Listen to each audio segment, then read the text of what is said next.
I was only nervous about what I'm about to share because I've never done it on like such a public. Yeah. And all the different details. Yeah. It was like, oh man, like you, it's like that close little comfort place under your armpit, and it's like, nah, I don't want to let that go because then it opens up. But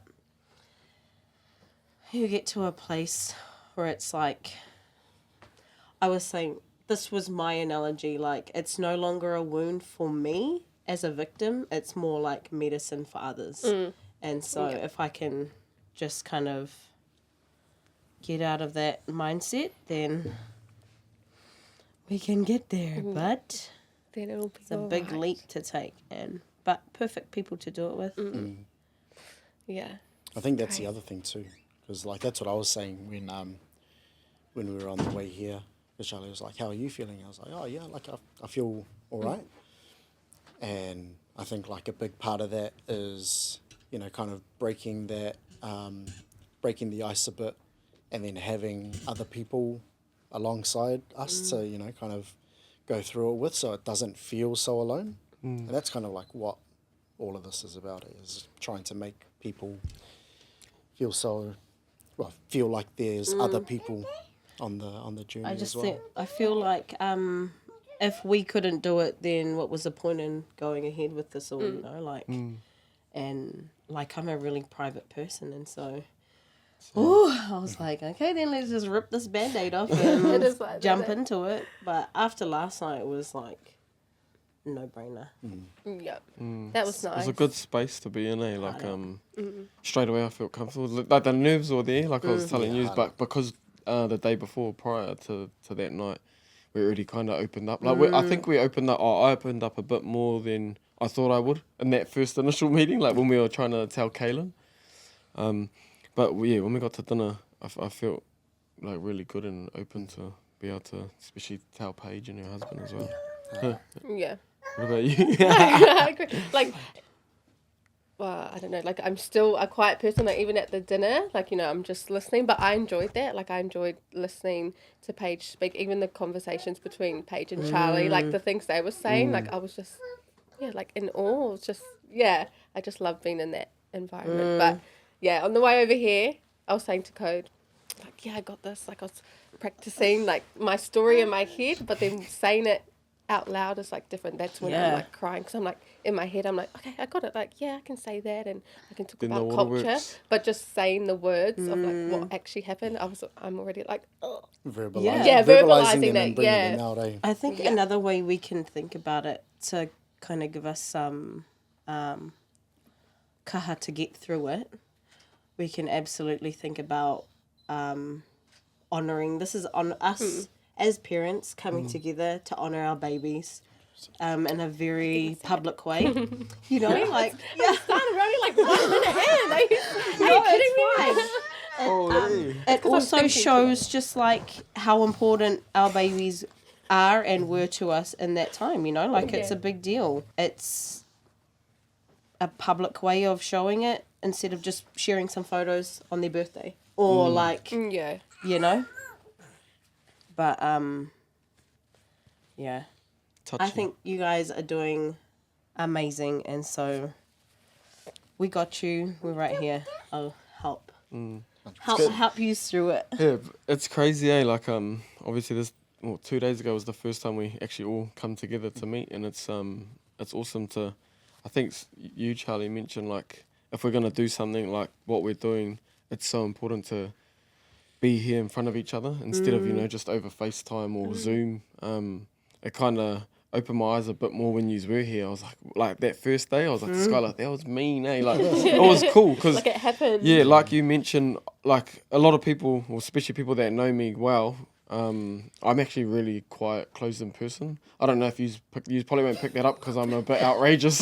Like I'm loud. I am like, if you know me, I'm loud and I love banter, but I'm actually real closed in and my circle's real small. Yeah, I don't know. It's hard for me, like especially after our loss. I got mad anxiety for so long, eh? And I've never been I've never had anxiety before that. Like I was so confident, especially when we started KBS. Like I still have the clips. Like I showed Kaylin a little bit, but then I got embarrassed. But I vlogged everything, like from the very beginning, from my bedroom. Then moving into our next house where it kind of all properly started to come into fruition. And then, yeah, I vlogged it all, bro, and I still have it all. That's good. Yeah, That's something to bring out, man. You should bring that out. Yeah, and I will, it's all bro. part of the journey, eh? Well, we've obviously come a long, long way since then, and I think I'm just waiting for us to. I was waiting for us to get a bit further in our journey, like now we're in our own space and stuff now too. But yeah, that's been our big motive and drive behind what we're doing now was our loss. Like honestly, it's sad as it is. It's we're grateful that what we've learnt, the lessons we've learnt through this journey to get us to where we are today is it's pretty unreal and surreal to take a step back and have a look from the outside, which I don't do often. And this has made me actually have another look. Like it's brought up so much memories of our loss and stuff as well. It's healing. So if you were to think back to pre-baby, during your haputanga, your pregnancy, and then, post losing baby, that's growth in itself. It might seem like, fuck, you went through this big dip, but actually, you learned so much about yourself.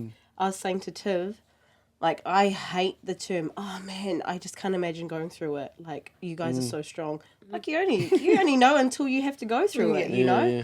And you only know until you have to be strong for your babies. What else do you do as parents, You carry your babies through anything. Like, it's hot on the ground, oh, come on, hurry up, I'll carry you. Oh, I should wear your shoes here, whatever. And then it's not until you have to go through some serious, deep waters that you discover, fuck, look at what we did. Yeah. Trying to keep a business alive, trying to stay together. And that's the other thing, so many doctors said to us, a lot of marriages break up because of stuff like this. And I was like, man, I can't imagine doing anything like that without him. Yeah. He was a huge 100%. po, and he let me be broken.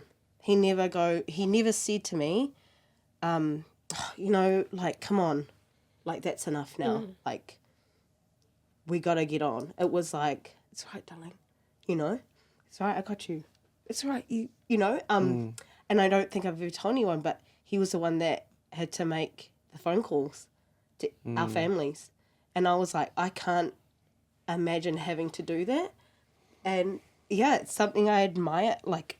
Man, nothing without this man. And I can imagine the same with you guys, just nothing without each other. And so it's a huge testament to being husband and wife, and then mum and dad, So how you guys carry yourselves as individuals and as a couple and as parents is a huge testament to that. So huge reflection of how much you've grown and the love you guys have, So I think give yourselves some credit for that, and Thank you. how much you... Sorry, he's really distracting me. Me looking back at myself, I feel sad for her because she was really blocked off from everything. And if you could say something to that mum and dad, what would you say? I might as well talk because of holy. Nah, Good, mama. Yeah, That's good. yeah. Well, just touching on what you just mentioned, how Tiv was your po. It was with us. It was the opposite, which is I look back at it now and it's guttering. That's good. Because she didn't really get to grieve. It was all me.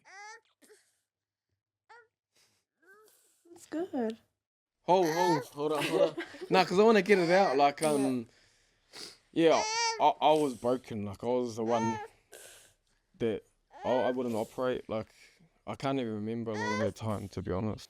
She was the strong one at the during the time, and it's probably reversed now. Like I can openly speak about it. I think I said this, and then Skylar's like maybe taken a bit longer to grieve, and that's what we talk about. Is everyone's on different levels with grieving. You know, like hearing like when you get messages like so like you're so strong in that.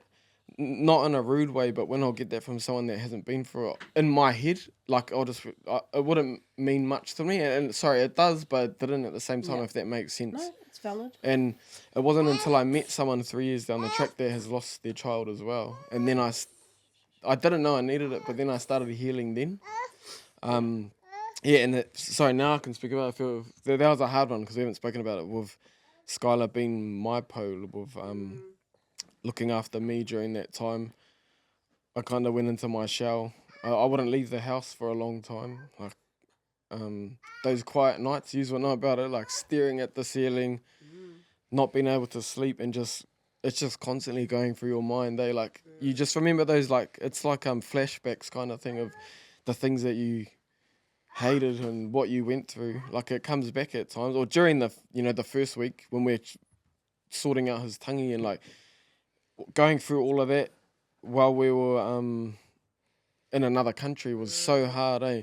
And I'll touch on that later with we actually went through our loss during COVID, so we had no whānau here. We're so grateful for our circle that we have over here, eh? It's kind of buzzy hearing the different stories, eh? Because yeah, like it's completely reversed with us with yous. Like during at the very beginning of our loss, it was all me. It was kind of, that's what I was saying, I feel a bit gutted because it was all about me, because I was just an absolute mess. Like, can't explain it, but she held me together. She held our whole family together, and like I said, I probably wouldn't be here if it wasn't for her. And yeah, and just touching on what you said, Charlie, about what we would say or to ourselves in that time, and looking back, like me and Code, our pregnancy with Culture, it was kept a secret from our, if you didn't see us in Australia, like you wouldn't know, like so only our close family, or our close friends here in Australia, and then our immediate family, like our parents and our siblings, like no one else knew, like no grandparents, no aunties, no cousins. It was our plan to have our boy here in Australia and then surprise everyone on Christmas and go home. So it was just kept to us, like it was secluded. So then when we lost him, I was also like, well, you didn't know I was pregnant, so you don't need to know that he passed away, and like you don't need to be around me. Like if you didn't know about him, then like I don't need to talk to you about him, or like I don't want your support, and which is like, I don't know, is that horrible of me or no? Yeah.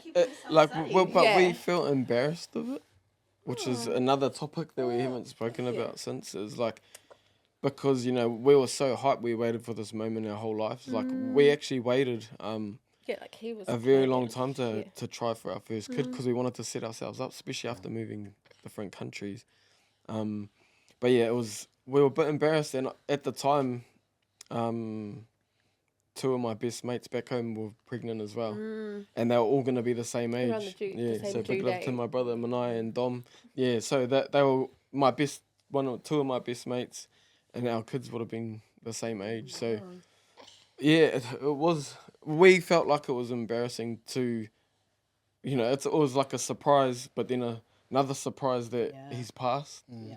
So we held on to that for a long time. Real gutted about it, eh? Like, obviously. What would you have said to yourself? I think I would just say, like, it's okay, you do have support, because especially here in Australia, like, we didn't want a tangi, we didn't want a service for him. Like, our friends wanted to come see us, but we're like, nah. Like, we only let one. We were locked in. We only let our closest best friends at the time, Gabby and Juani, and then Juani's mum, Auntie Paula, like, come and see us. She was our rock. People would message us and be like, we're here for you, like, what do you need? And we're just like, no, like, I don't need anything. Wow. Like, yeah, like, don't come see me, because we were just sad, like, we were hurt. At the time, actually, we were living, his sister and her 2 daughters were living with us, and they're like our kids, so like, Code was basically their dad, because their dads went around, so we had them in the house. So it was also like, we were trying to hide our mamai from them. Yeah. like, just to show them that, like, we're okay. So we're like, no, like, we don't need people around because we don't want the girls to see, you know, like. We brought him back home. Yeah. And, like, our first day, when we got sent home from the hospital, you know, they took him to the morgue. You come home now from the hospital, like, we had a kind of like a pep talk in the car, like, me and him, like, okay, we're going to go in, we're going to be okay, and we're going to play board games with our nieces, like, we didn't want them to, like, worry about us in the hospital, and that we lost there, because he was going to be their brother, like, they were excited about him, like, just as much as we were, so it was like, yeah, I kind of, like, just suppressed everything. I can't even talk. Oh, my God. It's fine. You're fine. You're doing fine. Yeah, we kind of just, like, well, I know I just, like, suppressed things because I was like, I want to be okay for everyone else. It felt selfish, like, now that we think about it. And that's one thing I'd say to myself is to let people in. Yeah, that, like, you do have support and people do want to be there for you. Yeah. Like, it's okay to reach out, but, like, yeah, just in the moment when you're going through it, you're just like, no, go away. Like, I was a zombie, eh? Like, I can't even remember the day we cremated him. Like, if I had a hoodie on, glasses, I didn't even talk to anyone. I was just, even like when I was sitting right next to his coffin, my head was just down. There was a video of it, eh? And I think it was on my phone or one of my bros sent it to me after, like, they done the haka, and I was away with the fairies, like. Yeah, I was looking down, glasses, and I had no emotion. Yeah. Like, I was, I don't know how to explain it. Just lost. Yeah, I was lost. yeah, It's hard. yeah. And just everything else, like, added to it with how we were being, and then not being able to have our family here. It was crazy, eh? Like, even not being able to take him home to bury him. Definitely relate to, you know, like putting up those walls as like a form of protection. You know, it's like a way of protecting yourself, and I think when we went through our loss, it was a way of like protecting other people, or like it at least fell under that sort of facade of, you know, trying to protect other people from the reality of what was going on in our world. So, like, me personally, I can 100% see where that perspective comes from about, you know, trying to build up those walls as a way of keeping yourself safe, you know, going through something as traumatic as what you guys went through. I also feel like, you know, we were the same. We had this big plan, like, this was us, this was going to be our big family, you know, like, we were starting it finally. We were in a really good place in our relationship. She wasn't planned, and then neither was this disease. And so it has truly shown me now, 8 years on, to enjoy all those little moments, you know. Not everything goes to plan, and that's okay. But did you enjoy it? You know, did you soak up all those little special moments? And what can you do now to honour that memory, those memories? And I know, like, it gets really hard to go back into all those memories because it took me ages to look at her photos again. Yeah, I couldn't, same. and I didn't want to hear her voice. And so just honouring that version and all those little moments that you had. You enjoyed parts of your pregnancy, you know, like little things you guys did together. Oh, you know, like planning the room and getting all the clothes. Oh, fuck, I couldn't even look at her room. I couldn't look at the clothes that we had bought her. I couldn't even, it was shit. I hated every moment. I didn't want to see anything pink. I didn't want to see anything girly. It was like, I don't want to have anything to do with it. I always, something that tries to make me be positive about, like, you know, losing him, or, you know, losing Aiana. Like, you had her for 7 months, and Culture was alive for 2 hours, but you know, in those 7 months and in those 2 hours, like our babies felt nothing but love. 100%. And you know, that whole time, like the 7 months, and like that's what makes me happy. Like for 2 hours, like he was loved. He was the most loved Pepe ever, you know, from us, and that's something I hold on to, knowing that, yeah, like, you know, he wasn't fully developed, but he was still breathing, and in that time, you know, I hope he felt like how loved he was, or Aiana felt how loved she was in those 7 months. So I'm like, yeah, gotta cherish those moments, like short moments, but still special. Yeah. Yeah, it took me like 2 years to look at the videos.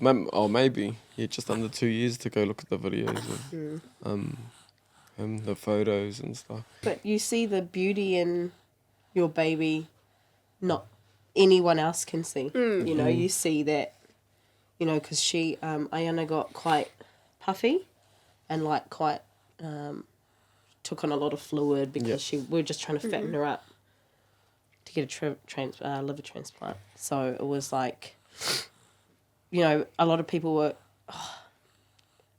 giving her little nicknames, which was fine because they were just oblivious. And I hated it.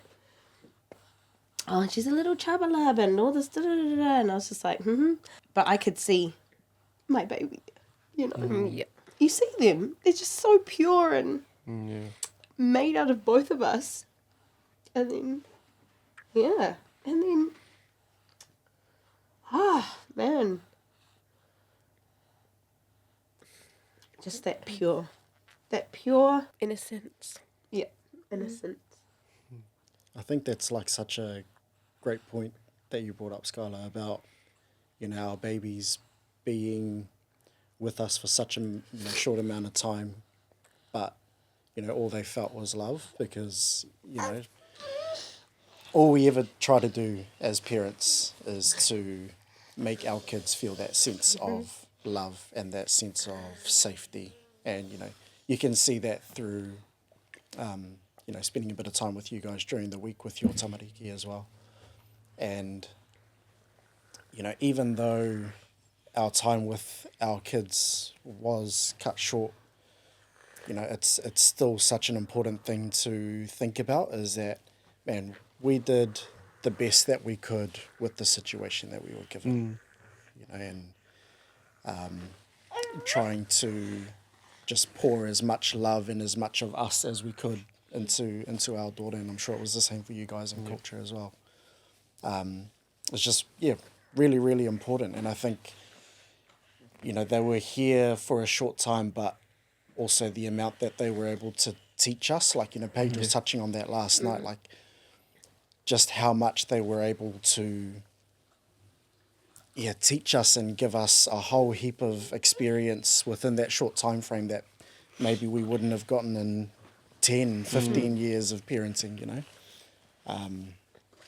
And I think that's a really lovely way to put it. And they're still teaching us every day. still learning to live with it. You know. And that's the thing, with grief. You know, it doesn't go away. Yeah. We pick up tools along the way on how to carry it. The burden gets lighter. Not easier, it gets lighter. Yeah. And then, you know, meeting like-minded parents, families that go through the same thing. It doesn't feel as dark, and it doesn't feel as daunting going, you know, walking that alone and so lost. I'm fine, but I'm not. But it's okay. But don't talk about it. I just don't like the that when the attention's on you, like when they're giving you that attention. I'm That's big you on for that. everything. Yeah, I know. His birthday, he hides his birthday on his Facebook, like, because he's like, I don't want to read him. That's him with everything. He's not upset. They're deleting Instagram. Yeah. But I hope you know, us having convos like this can, I guess, open up other people that may be going through or have gone through this that haven't. And not saying that they should speak up about it, because some people are different, and that's cool to hear all our different levels of where we're at with our grieving.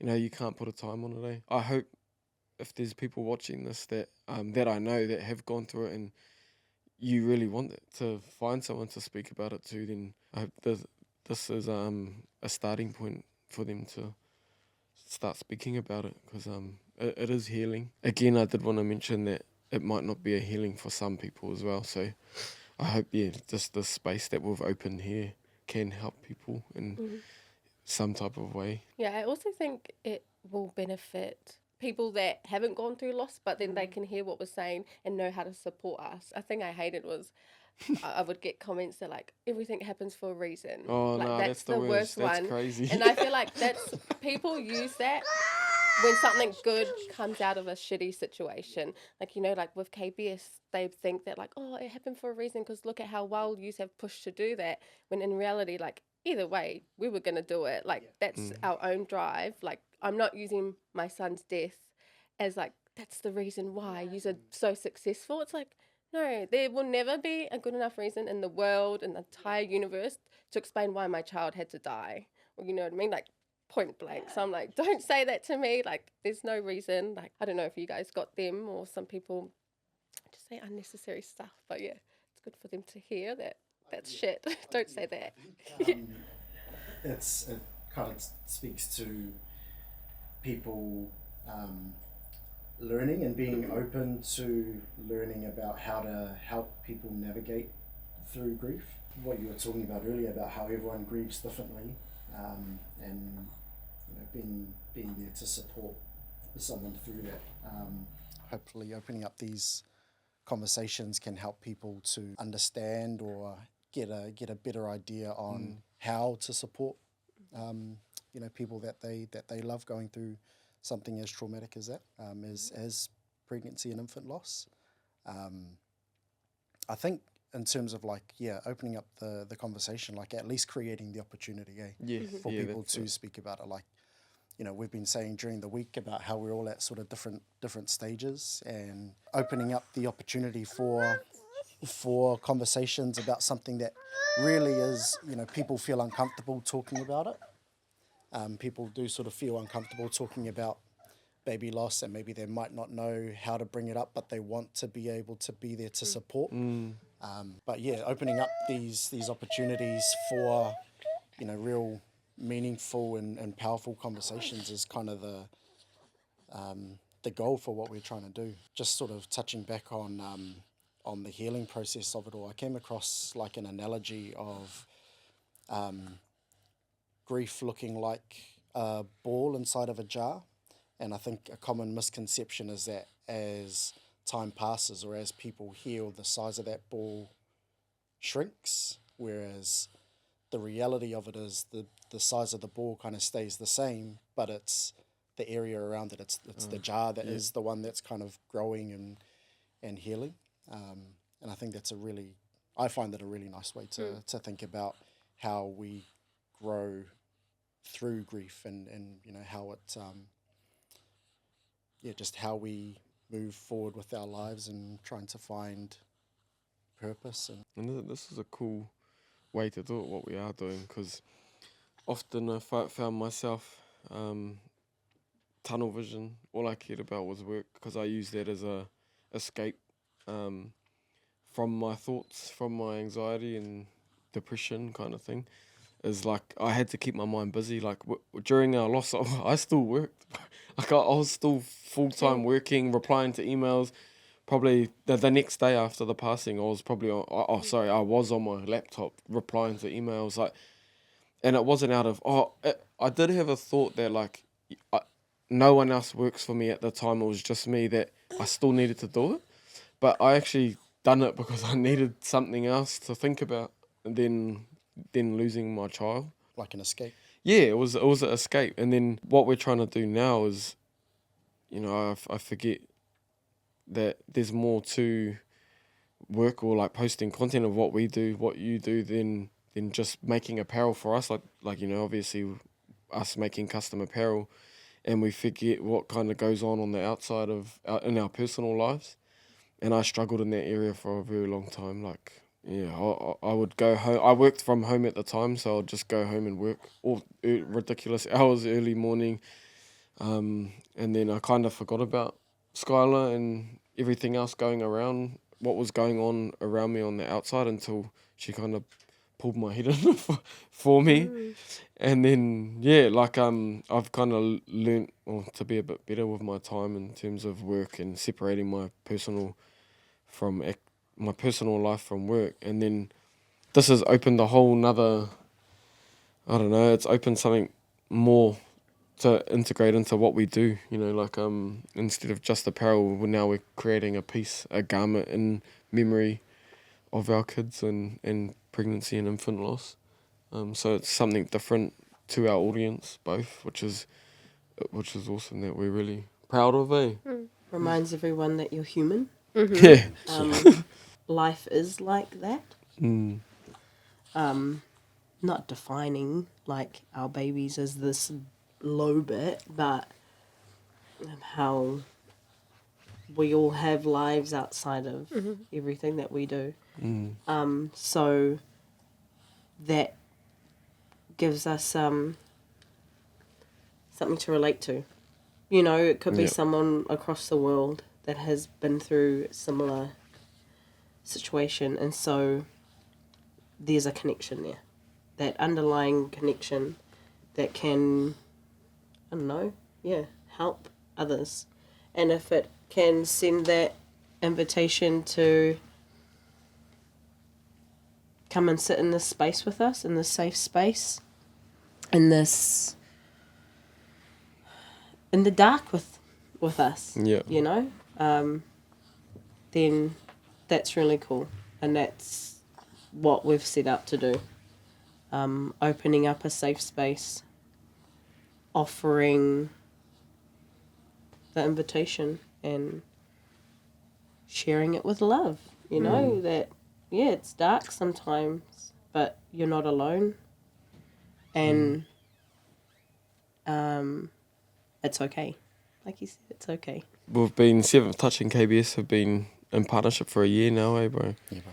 And did you want to just explain a bit about how our idea come about and what we're about to do? Yeah, I think my initial thought with you know, producing the garment was, I suppose, as a way of bringing awareness and, you know, opening up the conversation like what we were just chatting about, but sort of bringing awareness, because there are quite a few people within our touch community that have gone through what we've gone through. Yep. And as a way of saying, you know, you're not alone, and just trying to, you know, help this little sort of subsection of our community that have gone through this, that, you aren't alone, we can be here for you, and to be that sort of pillar of support. And then the other thing was bringing our daughter, bringing Aiana into what I do and what I have a passion for and what I have a love for. And then, being in partnership with you guys, it was kind of like a really neat way to create something that was like a tangible piece for that. And so, I feel like it's a really cool way for me to, share with my daughter that this is what her dad does. It's unreal, yeah. When you approached me about it, bro, such a touchy subject to bring up, bro, because I never would have done that to you. Hard. Like, and when you did, like, I had no clue, which is, again, like, it's so cool that we can speak about it now.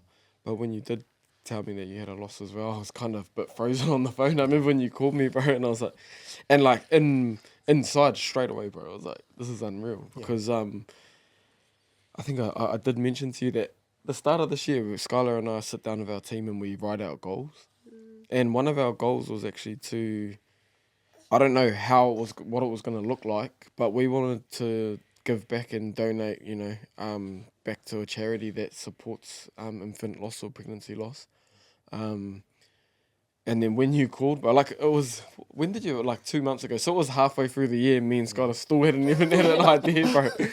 So it just clicked straight away. I rang her straight away and I was like, I told her like what you were thinking about creating a piece and I guess in tribute to our kids and many others out there that have gone through it, through what we do, touch, apparel, we make the apparel, so it kind of aligned with us straight away. We're creating a garment, Acknowledging yeah, to honour our kids, and yeah, we've got a design done that we can't wait to release, to show everyone. Us honouring and showing love to our pepe and everyone else that has gone through the same thing. It also allows people to support if they haven't ever, if they felt weird about reaching out to us, then this is another way that they can support us and show that aroha and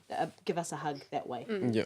And with the proceeds going directly to the very people that help couples like us and families like us, then that means even more. It's not just about us, it's kind of like we're the vessel, and it's bigger purpose, saying we see a bigger purpose in this, and this is just our way of honouring our babies. And Yeah.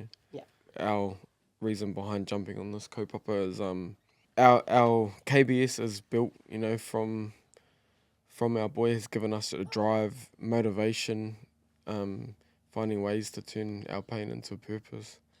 And yeah, he's with us every day. For those that might not know, that our tagline, now you know our son's name is Culture, so our tagline is made with culture. I thought this was an awesome way for us to do it, bro.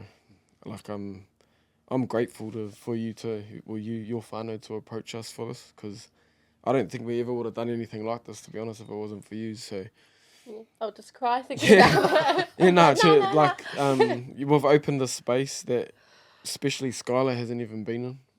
We've opening up and speaking about it. Like, I'm proud as of hearing her speak today. But she'll talk to me about it and start crying like harder. So for her to do this in front of cameras, and put this out to the public, our communities are quite close, especially being touchies. It's an awesome community to be a part of. Yeah.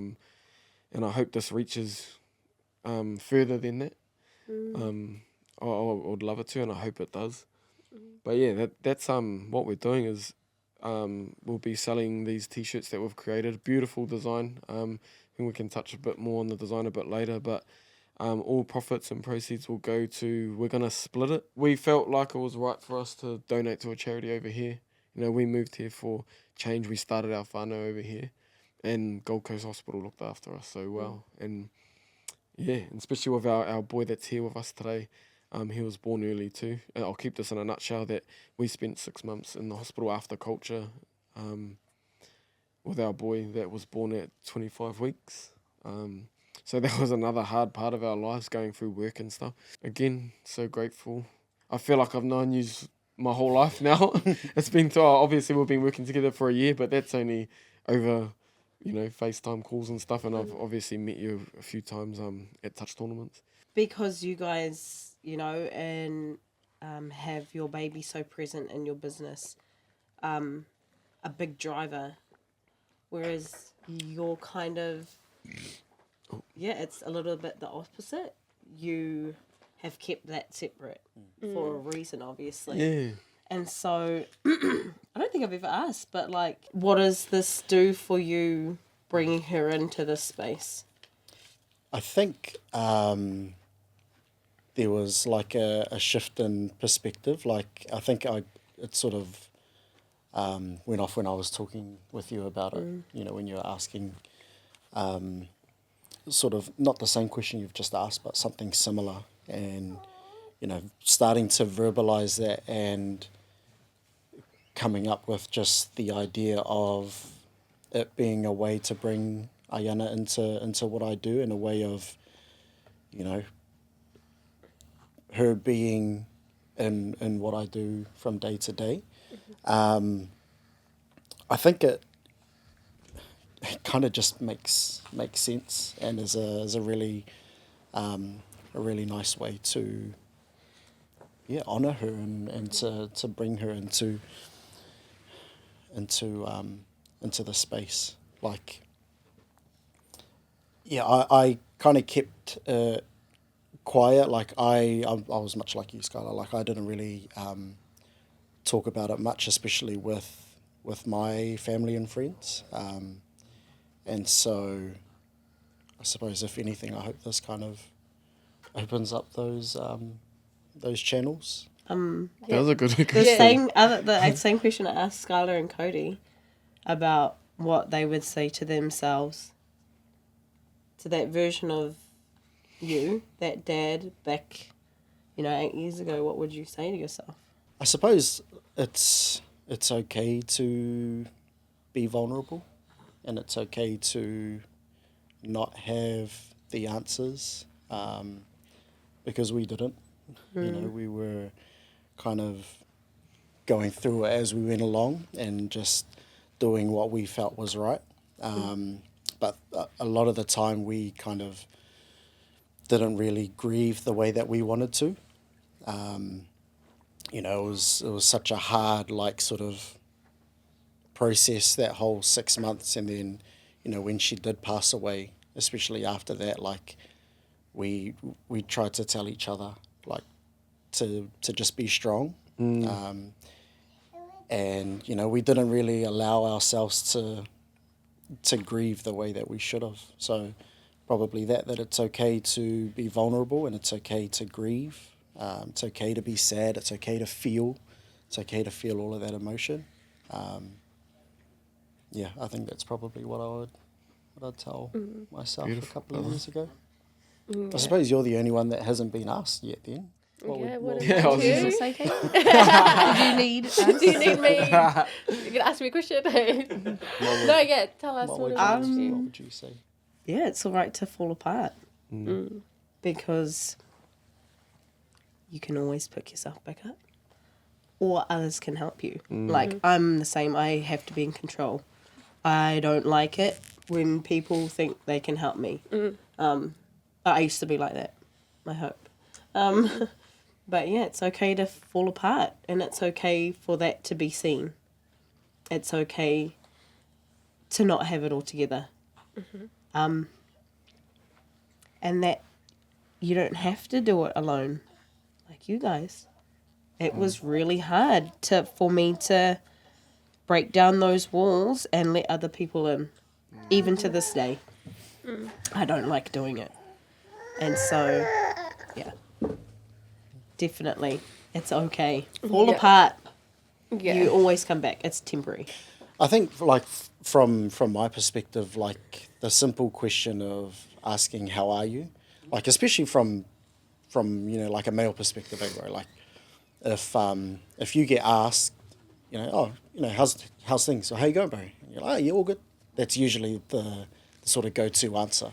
No one, Easy answer. no male ever goes, oh man, actually I'm doing it really tough. So asking that, but then asking it twice, I think is probably the way, from a male perspective, is I think the way to go about it. If you were to ask your mate, bro, how are you? Yeah, bro, all good. And then go, nah, like How are actually, bro, how are you? How have things been? That second prompt is usually what gets us to go, oh yeah, actually, well, oh bro, work's been pretty full on. Our life at home is sort of all over the place, and I'm sort of struggling to cope, or whatever it may be. So I think definitely, I'm not sure what it's like for you ladies, but sort of that second prompt of asking how are you, and then no, how are you really, is probably something that I think would get most tiny to open up. I'm still in like a Don't talk to me. yeah, like for Don't real. ask. Like, even like we already said, like, this is so big for me. Like, I would rather just like not talk about it. I prefer to cry on my own or with Cody in the room, and then like get up and be like, okay, yep, let's go do this. So yeah, it's still hard for me. So, but I like hearing your guys' point of views, or Cody's point of view of how they'll like their friends or their whānau to approach. But at the moment, I'm still in. Like, it's hard. Yeah, Yeah. I'm still like, no, like, let's just not talk about it. Like, Yeah. let's talk about good things that make me happy. And I want Yeah. to talk about that. Yeah. I think I honestly think that just being upfront, because if it's the elephant in the room, then just be like, oh man, I'm really sorry. I saw your post the other day about your PP. Like, how has that been? Like, you know, that's a good way of approaching it. And like, because I'm quite a, I want to say this nicely, I'm pretty straight up. And so, like, if you can be straight up with me, then I'm like, oh, okay, that's cool. You actually want to know. It's not you being nosy. It's like you coming from a place you care. And even if they are curious, like, oh man, what was it? Like, what is it? You know, my sister's pregnant. Like, what would you look out for? You know, that kind of stuff. Then that's like, that's another level of awareness. Yeah. So, it's nice to just be upfront. I'm sweet however they approach, to be honest, but I just don't reply. Like, that's just me, how I deal with things. Like, because I got nothing against anyone it's for someone to take their time out of their day to message you, that shows that they care.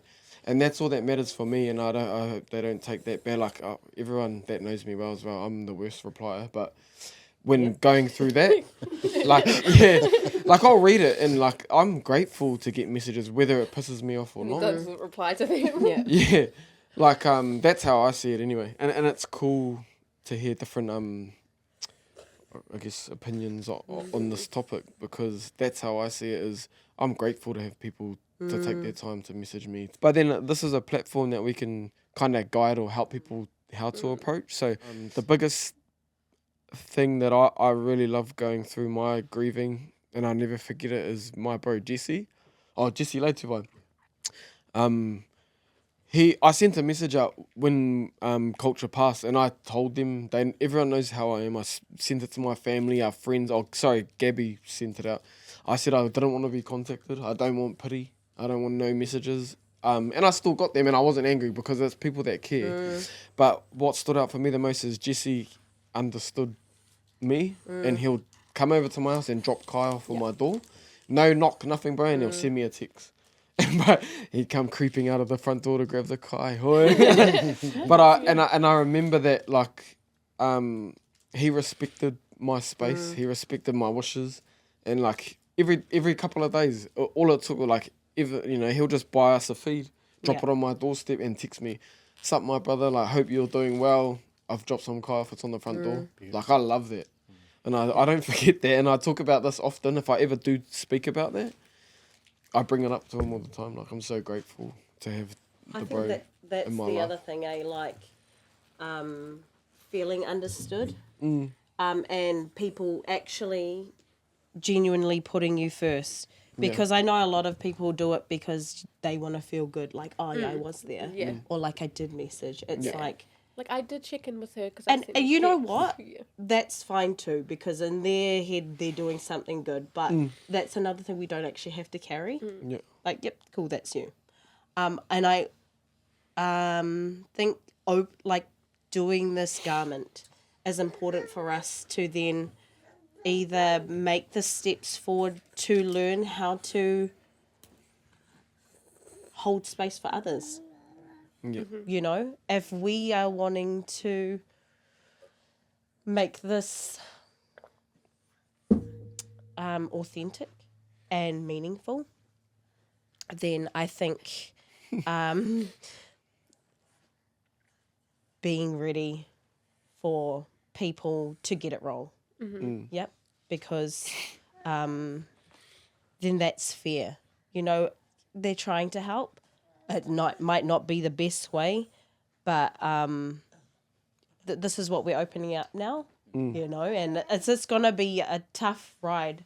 We've got each other, the basis of it, us four, and Paige and her Tane, Ethan. But, it's going to be hard. And we might not be ready for it all, the influx. But we can also choose what to take on. Yeah, I think we've learned enough during our journeys to... Exactly. And so, I think you can still keep that guard up. this sounds really bad, but I do like the fake it one, like, oh, thanks so much, but I really don't mean it. I'm like, don't even message me again. But it's just showing like, oh, okay, they reach out, you yep, acknowledge. and like future me might love that I got that love that day because right now I might hate it, but This is cool. 'Cause Yeah. my perspective's different. Like it's cool. no, And it's I hope, good. like obviously there's going to be a lot of opinions on Sorry, the I way didn't mean we to, grieved. yeah, and that. whakaiti your Nah, opinion, sorry. like was- I'm genuine. Like I like it. It's cool because like different. what we're trying to put out there is everyone's different. There's no written book on the rules of grieving, eh? So yeah, so I love hearing your take on it, and mine's obviously different. Like, me and Skylar for the first time ever have shared how we were. Until we shared it, then I really like just sitting here listening to you. I'm still sitting here thinking, What, were we shit? yeah, because I know how we've been brought up on both sides of our whānaus is we're all about family, like, and it's so weird that I feel like we maybe pushed a lot of people away because we couldn't have our whānau with us because of COVID. You know, there were no flights, no one could be there. I think because that's not us. We're not like that. But then you never know until you go through it, eh? Like you just change. You're just a different person. And I wish we could have done it a little different. I wish we could have went home and took our boy home, because now he's stuck with me. Like we obviously got him cremated because we couldn't get home, and then we always planned to we're possibly gonna bury him with his nan at the local urupa in Poriroa, with Skylar's nan, the nan that he was named after. And then I think because COVID carried on for so long, and we didn't get what is it, vaccinated. So we still, when they did open up, you still had to be vaccinated. So it was a long time in between him passing and us being able to get home. And so I think I mentioned to you yesterday that when we finally took his ashes home, I couldn't part with him.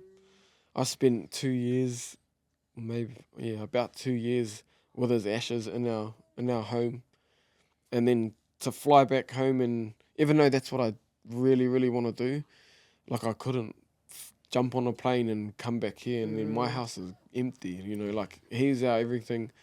He held us together. Like being able to have him physically there with us here, in Australia, it probably helped our healing as well. You know, like we got to wake up every day and stare at a photo of him and have his ashes there. So I still every morning, you know, we give him 2 kisses every morning and 2 kisses before bed, and we acknowledge him in our house every day. Our kids speak of him. Oh, well, cozy, because Nijin can't talk. But Don't say it like that. no, oh, they have a laugh now.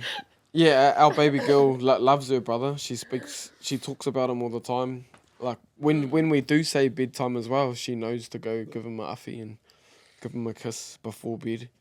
At times she'll just be staring into nothing or staring at his photo and saying his name.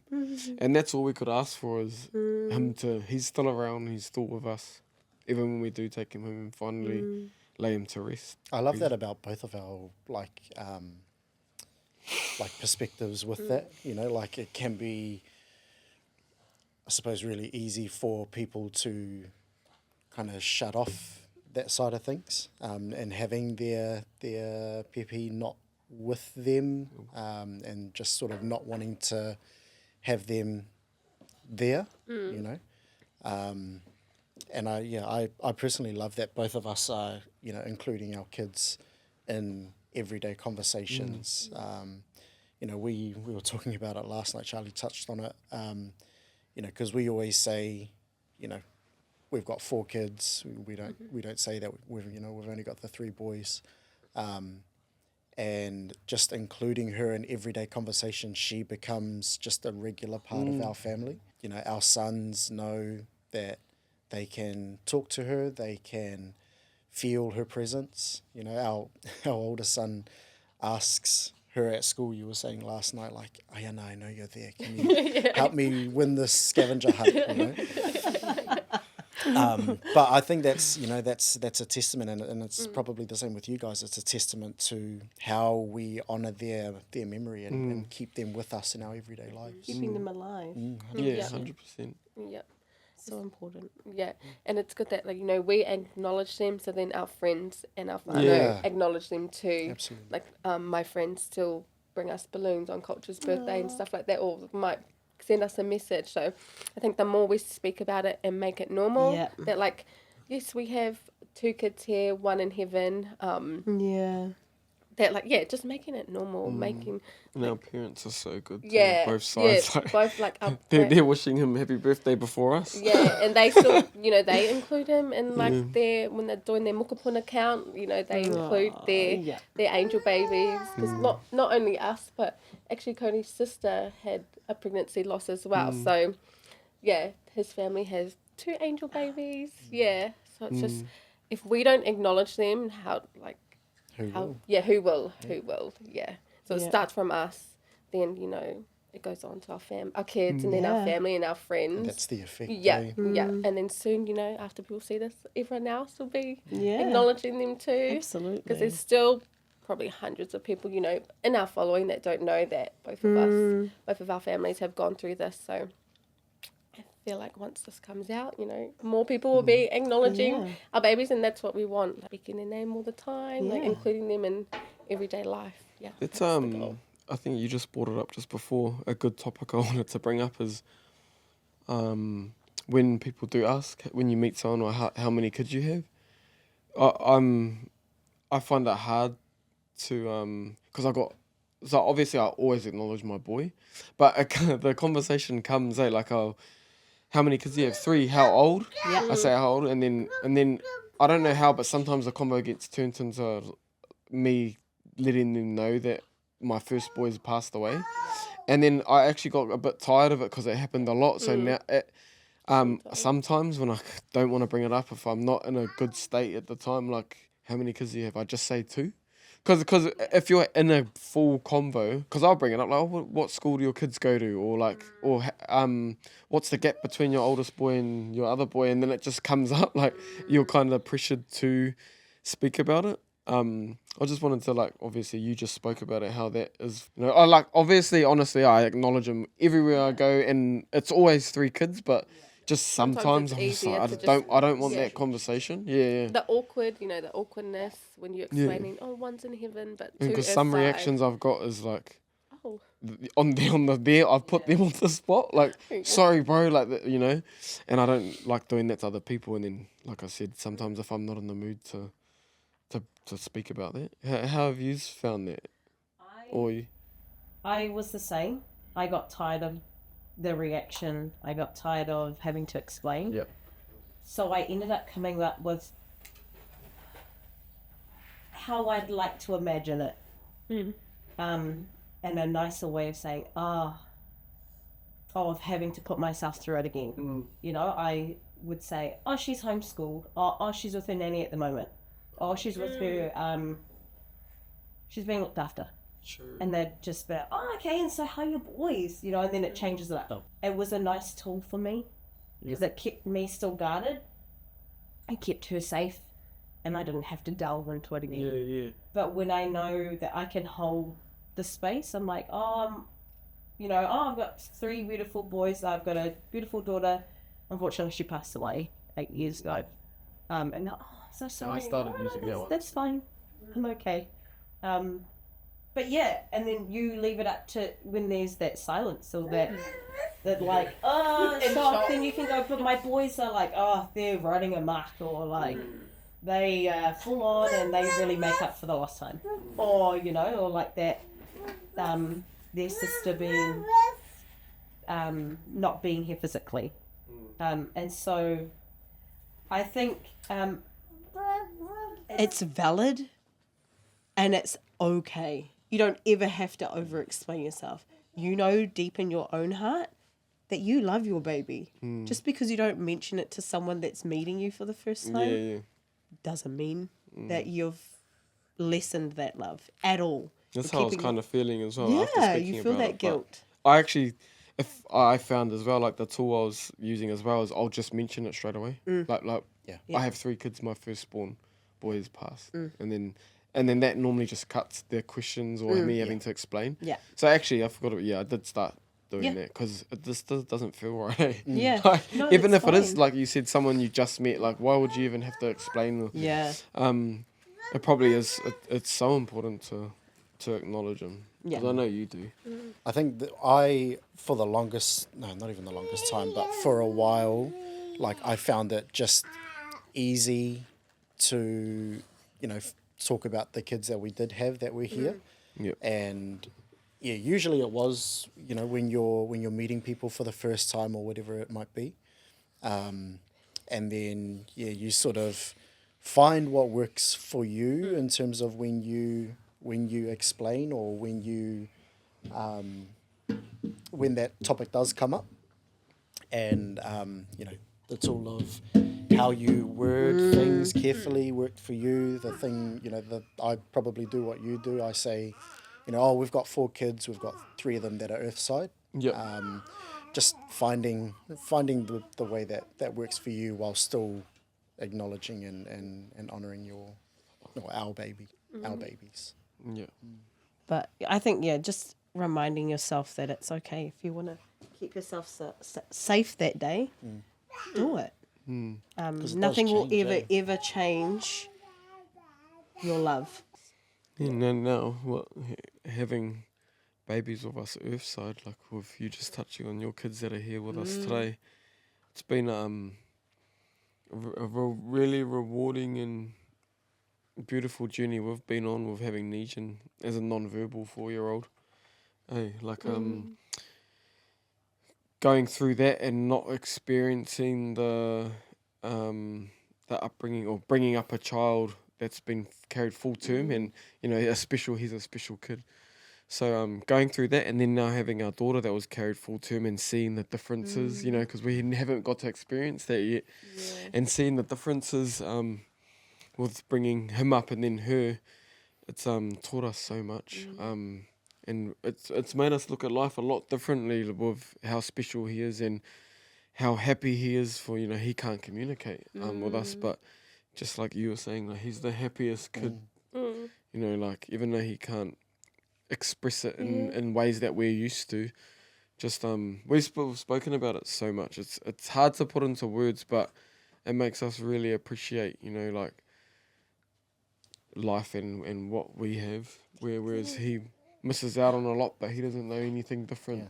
He's such a happy little kid, and having Cozy, our baby girl, she's now 2, she has lit up our house and made up for the loss and our boy being quiet. She's hectic. She's like 5 kids in one, right? She was 2 turning 20 last week. It was crazy. It's funny the way like our kids, they come at the right time, and they see, like Charlie touches on this all the time, but they teach us what we need in that moment or at that point of our lives, and whether that's, to embrace the everyday, whether it's like you need a little bit of chaos just to keep you on your toes, whether that's, having our amo that just, we can just love, and he brings that kind of softer happiness out of not just us, but our boys as well.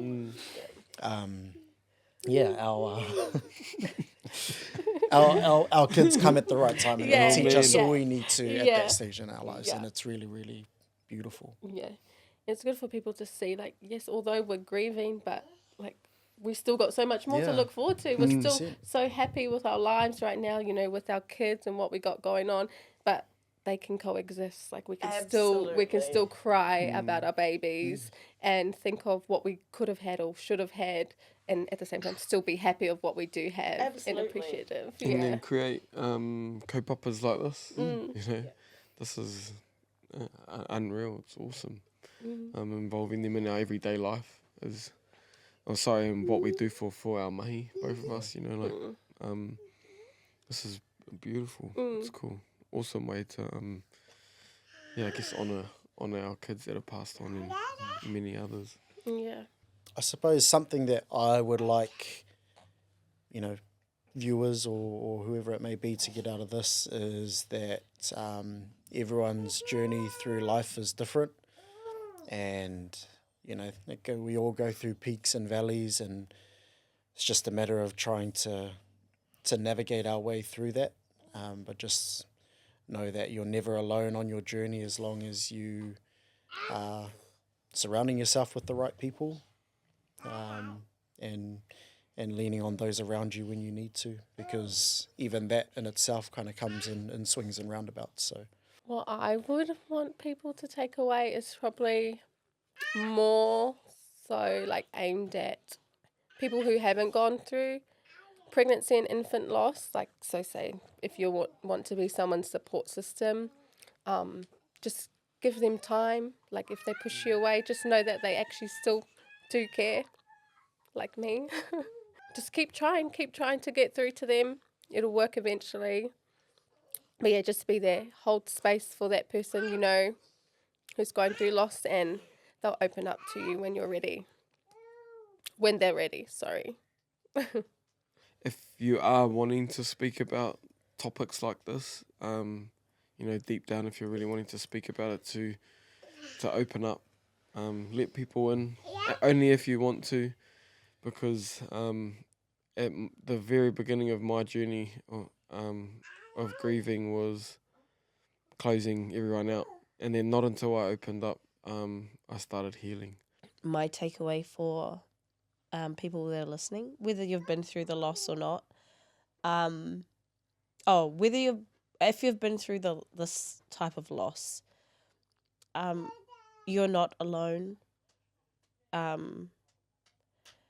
If you don't have a support system, we are happy to hold this space in whatever way we can help, whether it's referring or just listening.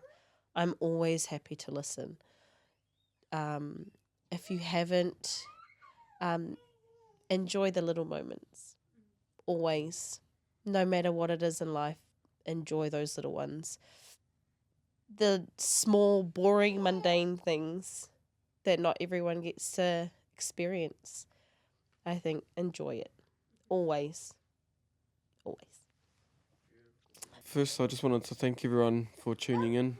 We will be dropping the T-shirts on the 15th of October. It's the day to honour Pregnancy and Infant Loss Day. The actual. Cool, so it's such good timing. But we just wanted to thank everyone for tuning in, and anyone that purchases a T-shirt, we're so grateful. It's going towards a good cause, and for everyone that has followed our journey, Seventh Touch and KBS, whether it's on our personal or our partnership since we've joined together, we just want to give a big mihi to you all for supporting us, our whānau. You aren't just supporting our company, you're supporting our whānaus as well. We love yous all, appreciate your support.